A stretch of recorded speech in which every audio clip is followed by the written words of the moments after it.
Now, I know you guys love a good watch story, and today I've got one that's simply going to blow your mind. In fact, it's such an unbelievable tale that I'm going to forgive you all right now and up front for simply not believing it. But you should, because what I'm about to tell you, you really couldn't make this stuff up. And at the end of this video, I'm going to name the police force concerned so that everyone knows exactly who they are. So let's start right back at the very beginning. A good friend of mine who happens to be a watch dealer had his premises raided by a gang of feral oxygen thieves. We're familiar with the type by now, right? And during the process, they caused more than £150,000 worth of damage. They put the safety of members of the public at risk. They used multiple stolen vehicles to commit their crime. And they came armed with all sorts of illegal weaponry. I think we can all agree that that's quite an impressive list of fairly serious crimes for any police force worthy of the name to get their teeth stuck into. But as we all know, investigating crime takes time, enthusiasm, hard work, dedication to the job and plenty of effort. And by now, in the watch space at least, we're all aware of the police's seemingly go-to excuse when it comes to ducking out of doing any work. Not enough evidence. And it's now getting to the point where I think that term needs to be firmly and deeply inscribed on the gravestone of British policing in 2023.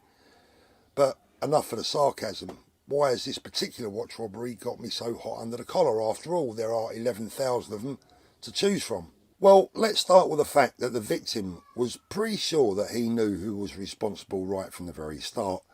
He had an inkling, an idea, let's just say a watch dealer's gut feeling that was so strong that he actually gave a name of a suspect to the police, who, by the way, not for the first time, it seems, completely failed to properly analyse the entire incident that was fully captured on CCTV. But how do we know that they didn't analyse the CCTV properly? Well, that's very simple, because when we analysed it and looked at it more closely and spent some time viewing it, at one stage the mask of one of the perpetrators slips and reveals, yes, almost a full frontal picture of, you guessed it, the self-same individual whose name the victim had already given to the police. But that's not all. There was some icing on the cake when listening back to the audio through the headphones. You quite clearly hear a name being called out, not once, but twice.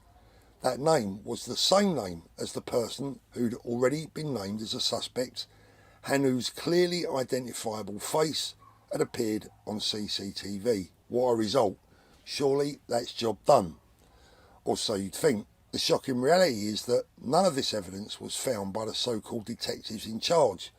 They failed to spot the slipped mask, they failed to see the face, and they failed to hear the name clearly audible on the CCTV's audio footage. But look, never mind, we found it for them. We blew up the image and had the audio carefully enhanced so that there could be no doubts, mistakes or any debate.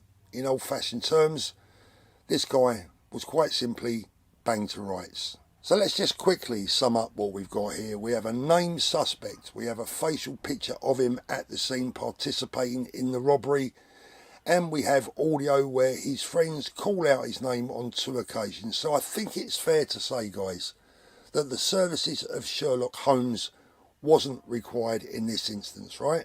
Wrong. Some months later, the case was closed. Despite lots of chasing up by the victim and lots of questions as to why this case was where it was, there was officially, according to Surrey Police, not enough evidence. And just like me, I'm sure the wider watch community, in fact society in general, would love some kind of explanation for this shameful dereliction of duty. Just how was this case closed without even questioning, let alone arresting and charging someone in what had to be the easiest result the police would ever get? And like I said in a recent video talking about the mainstream media who are coming out of the woodwork right now asking me about watch crime and the causes of it. Well, let me repeat, this isn't a 2-minute story. This is a national disgrace that needs to be properly unravelled and properly investigated, because for watch crime, you can read burglary, car theft, motorcycle theft, fraud, assaults, and just about any other crime that you can think of that doesn't get investigated by lazy, incompetent police officers who are a disgrace to their uniform. But I want to finish today on a positive note. Please let me make something very, very clear indeed for everyone, and in particular to those currently serving in our police forces, and indeed to their families who worry about them every day when they go to work. It's my own personal belief that for every lazy, incompetent police officer, there are some very, very good ones, and I know a few myself who are absolutely dedicated to the job that they do, and they put their lives on the line for us every single day of the week. I believe that they too feel the shame that we all feel when their colleagues let everyone down. And this channel remains absolutely and utterly, totally committed to and a supporter of the police in general. Officers like the brave and determined PC Woods, recovering after an incident after apprehending a suspected drug dealer in Wakefield. I don't think the term "not enough evidence" would have been in her vocabulary. Let me know what you think, guys, and as always, thanks for watching. We'll speak again soon.